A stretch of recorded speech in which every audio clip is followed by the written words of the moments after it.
Welcome to the Quantum Empath. I'm your host, Kelly Michelle, intuitive guide, alchemist, and reality hacker. This is a space where esoteric knowledge, ancient wisdom, personal development, and quantum physics meet to help you shift your frequency, break old patterns, and step into the life your soul came here to live. Let's expand your awareness, upgrade your energy, and create your dream reality, one episode at a time. Let's begin. Wow. Good morning. Wow. I've been thinking a ton about what it means to be sovereign. And I thought, that would be a good topic to share here because it does require a little explaining. But I thought, let me go grab a definition of what it means to be sovereign. And you know what's interesting is I brought up a definition on Wikipedia, which I'm personally not a fan of, but it shows the definition of a sovereign citizen being, and they call it a sov-cits, is the nickname. It's a loose group of anti-government activists, conspiracy theorists, vexatious litigants, tax protesters, and financial scammers found mostly in English-speaking common law countries. Sovereign citizens have a pseudo-legal belief system based on misinterpretations of common law and claim not to be subject to any government statutes unless they consent to them. The movement appeared in the U.S. in the 1970s and has since expanded to other countries. It goes on and on. Another website called legaldictionary.net describes a sovereign citizen as an individual who does not agree with a particular law and will find any means of justifying his non-compliance with that law.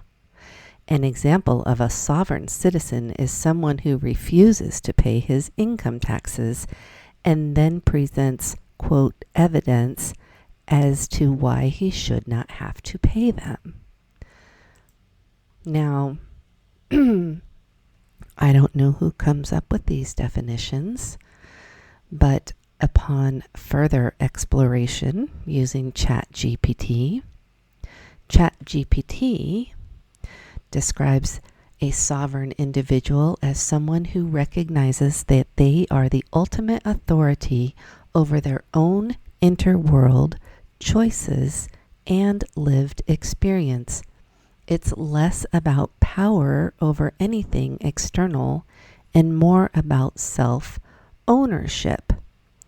At its core, sovereignty means you trust your inner knowing over external conditioning, fear, or authority.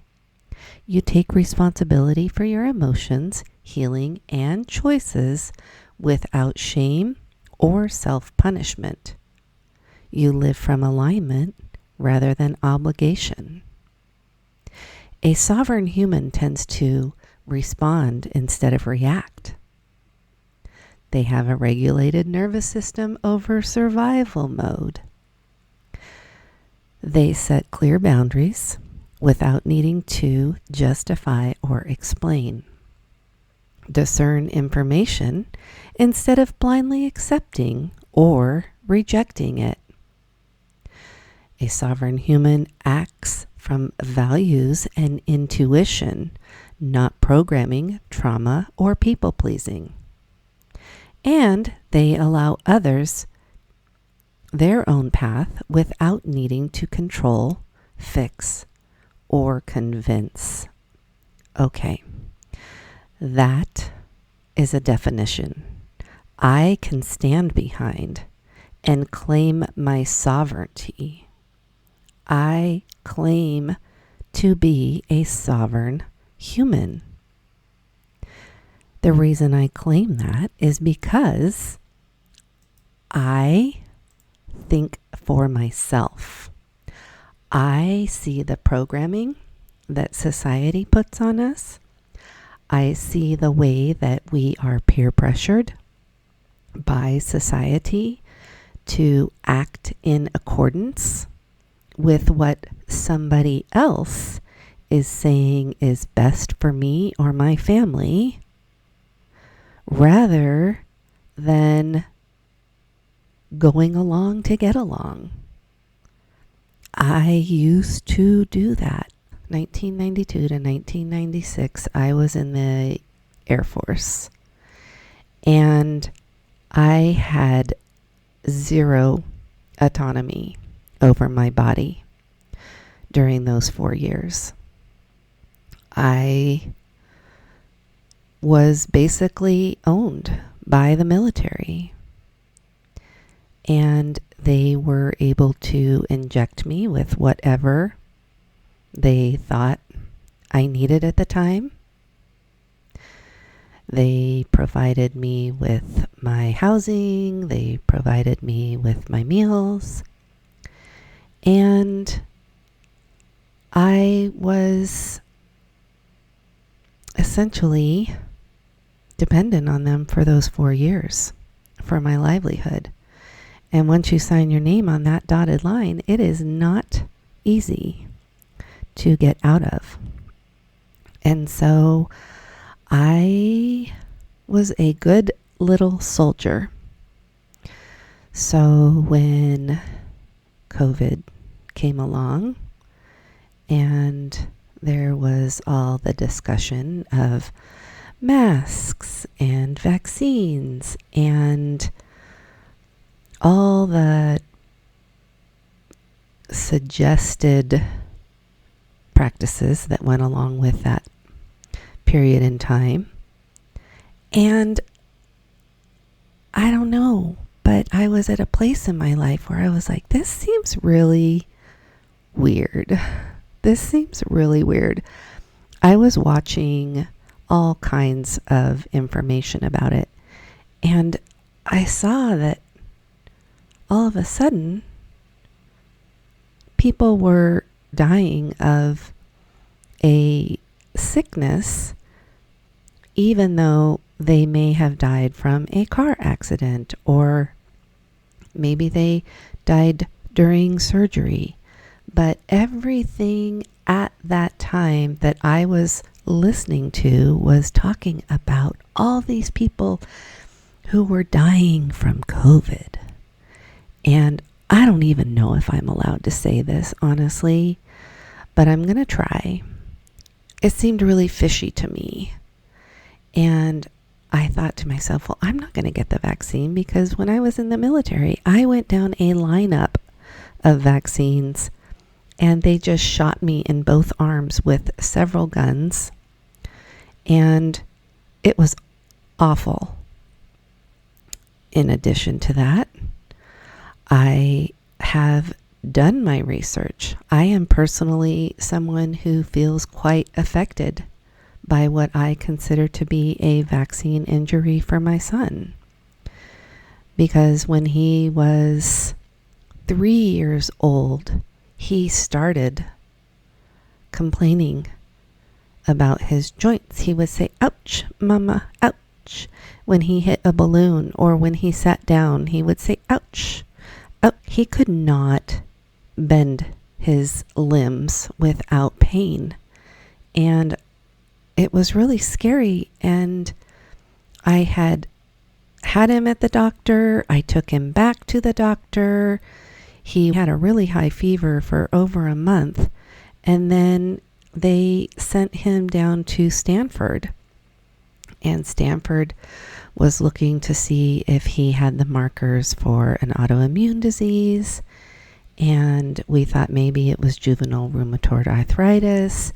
And then they decided to come back at us and say, oh, it's just some weird virus and it should pass. So fast forward about 4 years later, and he was diagnosed with type 1 diabetes. And that was crushing because as it stands today, the mainstream medical will tell you there's no cure, but I refuse to believe that, and I'm working on manifesting a cure for him some way, somehow, some form. There are people out there who do say it's possible, but he's also a teenager and not quite ready to go through the protocols of a cleanse and whatnot that might help him. But in 2020 or 2021, I was like, I wonder if that whole reason he was sick had anything to do with a vaccine. And so I went to his doctor and I ordered all of his records. And I think I spent about $80 to have them all printed out. And as a type 1 diabetic, he was in there. He was in the doctor's office a lot. And he actually had received a vaccine prior to that time when he was 3. He had received, I want to say, I don't want to say actually because I'm not sure, but I want to say it was a Hep B vaccine. And it was about a week later that we were taking him back to the doctor and saying he is sick, he's in pain, and she's just absolutely clueless to the fact that he's got a toxic load in his body and a vaccine injury. If I'm being totally honest, the Stanford paperwork that we received through his medical records did show that he had received that vaccine a week or two prior to complaining about the symptoms, but nobody ever brought that to my attention. Nobody ever said it might have been a side effect from this. And so we just put him on pain medication for a couple months until his symptoms subsided. So, long story short, I started thinking for myself about such things. And I said, no, I'm not participating in this. I never went and had a swab put up my nose because I thought it was really weird that people who were not symptomatic were all of a sudden being diagnosed with a sickness that they had no symptoms for. And the man who originally did the PCR tests said, this isn't a diagnosis tool. It's not for that. And he was now dead. And I want to say his name was Kerry Mullins or something like that. Let's see. Let me look it up real quick. Okay, so his name was Kerry Mullis, and he invented it in 1983. So it was originally created as a research tool, not a diagnostic test. And its accuracy in diagnostics depends heavily on how many amplification cycles are used and how results are interpreted. And so what we found out through the PCR tests that were being used during COVID is they were amplifying these tests so high that of course something was turning up. And then never before in my life had I seen a death ticker on the television. And that was really weird. And there was just a lot of weird stuff, okay? So I started getting labeled as a conspiracy theorist because I was asking questions. I was researching. I was watching documentaries. I was listening to alternative news, and I was thinking for myself. But if you know anything about the term conspiracy theorists, you would know that this was a term that was coined by the CIA, I believe, back when JFK was assassinated and people were asking questions. Well, nobody wants a label that feels derogatory, and the term conspiracy theorist is derogatory because you're being told basically that shame on you for asking questions. Here's the truth. Do not think for yourself. Just go along. Do as we say. Do as we tell you, and everything's fine. So, you know what? I went against the grain on so many topics after that.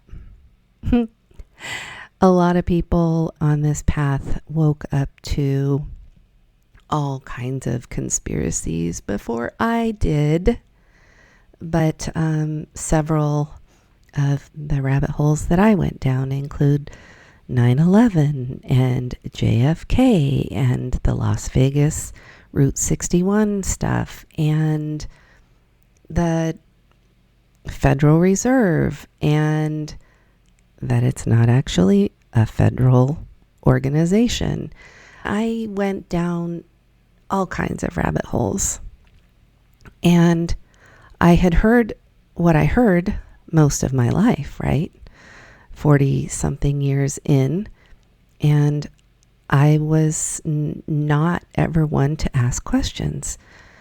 But as many have come to learn, there's a reason they don't want us asking questions, and the reason is oftentimes because there's shady stuff going on that they need us to go along with in order to hold their narrative. And so what I finally realized is this song, "This land is your land, this land is my land," thinking about how the government gets to decide who gets what, how money is spent, how our votes are tallied.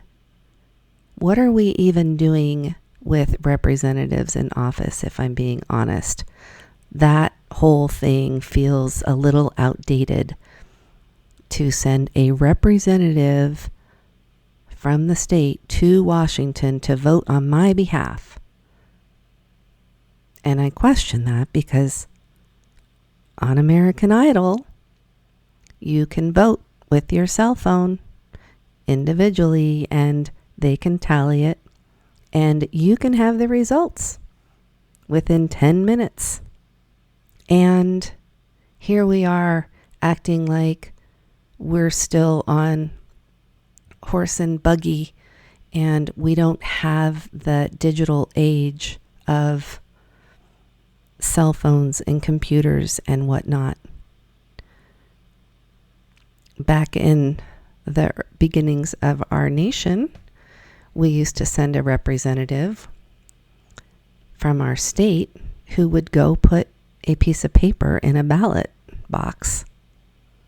That's how we used to vote too here. When I started voting, we used to put a piece of paper in a ballot box. There weren't any digital screens. You used to mark a box. It's not like that anymore. It's digitized and things can be changed. And so part of my sovereignty is not that I am anti-government government or that I'm an anarchist. I'm not opposed, but I'm not going to participate. I'm not going to participate in the system because I think it's corrupt. I don't participate in organized religion because I see how skewed religion can be. They've removed whole chapters from the Bible, Book of Enoch. They removed anything that Mary Magdalene had to say about it. And when you start having the ability to look at both sides of a coin, you start to be able to form your own opinions. I would encourage you to ask yourself, do you have a ruler? Do you have authority over yourself? Or do other people have authority over you? That's not to say I'm not going to pay my taxes. It's not to say that I don't follow the rules of traffic. Yes, I have a driver's license. I have bank accounts. I do participate in the system. But I think for myself. And so when I say I'm sovereign, that means I have absolutely zero desire to have anybody make decisions for me. And I respect other people's ability to make decisions for themselves. That's all. Have the courage to think for yourself. Because we live in a society that is pushing things on us that we may or may not benefit from. And when you do your own research, when you look into the various laws and authority that is put over us, I think that the movement into a new paradigm is going to go back to a simpler time when people, okay, let me just say this. Think about the Amish. They don't have phones tracking them everywhere they go. They grow their own food. They farm their own meat. They make their clothing. They use herbal remedies and healers instead of the medical industrial complex. They are sovereign, but they are peaceful people. They are just doing their thing, living off the land, living without electronics, tracking devices, all the cars and, everything that comes along with modern day society. They're just like, no, we've got this horse and buggy and this is how we're going to get around. And we have these clothes and they're simple.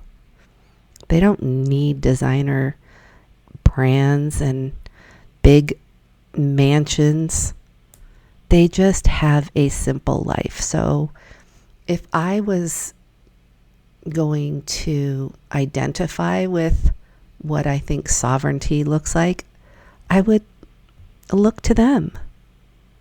And yes, I have a cell phone and I know I am being tracked everywhere I go. Is by choice. If I want to participate in having a cell phone, I realize that part of the thing is give and take and that I will be tracked. for having the convenience of having a cell phone. And I'm okay with that. I have nothing to hide. I am a business owner. I am a law-abiding citizen. But if it comes to them telling me how and what to put in my body, we're gonna have a talk, because I will not comply. I won't. I can't. And I will not let them do that to my kids. I'm done. So I think more and more people are starting to see how much overstep there has been from the system to put us into a box and have us police each other, to make it so that we are constantly, even if we own our homes, we are still taxed. We don't ever really own anything, because even if you pay it off, you're still going to be paying taxes. It used to be that people who had wells had access to free water, but they're even trying to find ways to regulate that. So I am not here to tell anybody what to think or what to do. My biggest goal is to just share what I have learned and how I create my reality, how I make decisions for myself as a sovereign individual. And I don't participate in programming. Most of the time when I research all sides, I will come to the conclusion of, I don't know. I don't know.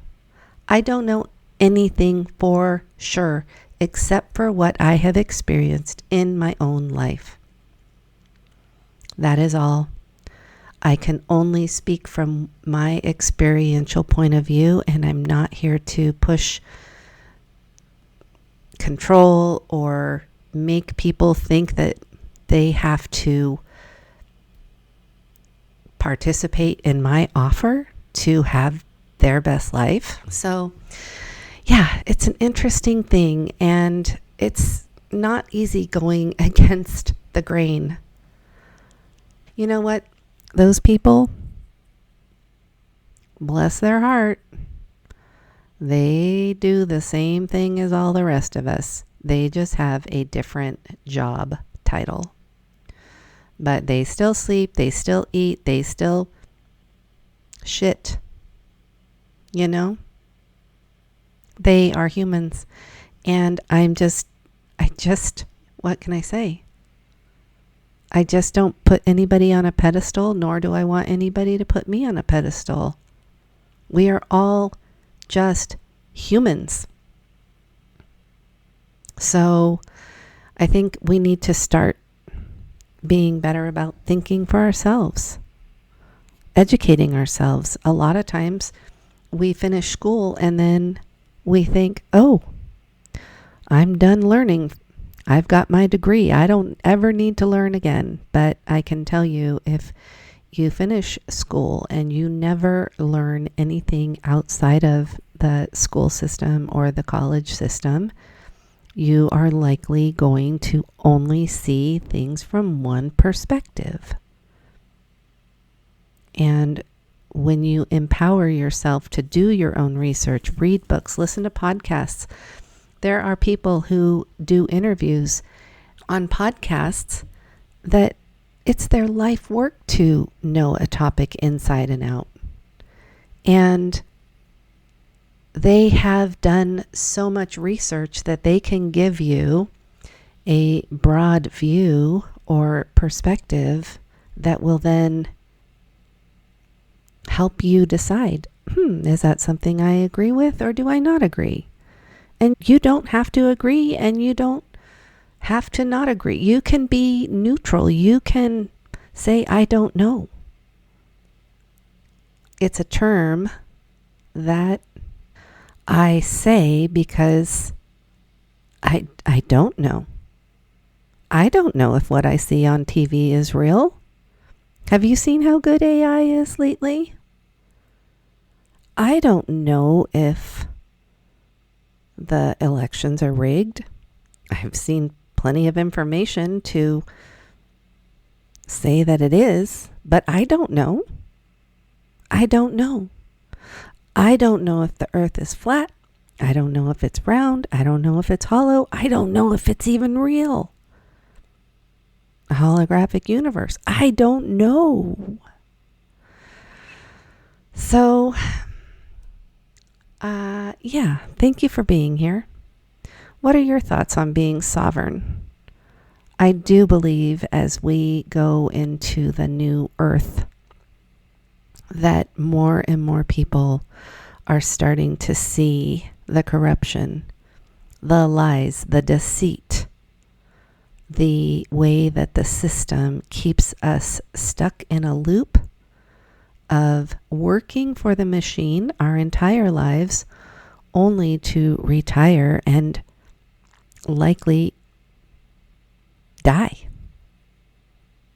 No money, no health, we're exhausted, and I refuse to be a part of that. So, yes, I will call myself sovereign all day long because I will always think for myself. And I would encourage you to do the same. Although you don't have to do anything I say. It's your life. This is your human experience and you get to do it however makes you the most fulfilled. So, I hope you're having a beautiful week and I look forward to speaking to you in the next episode.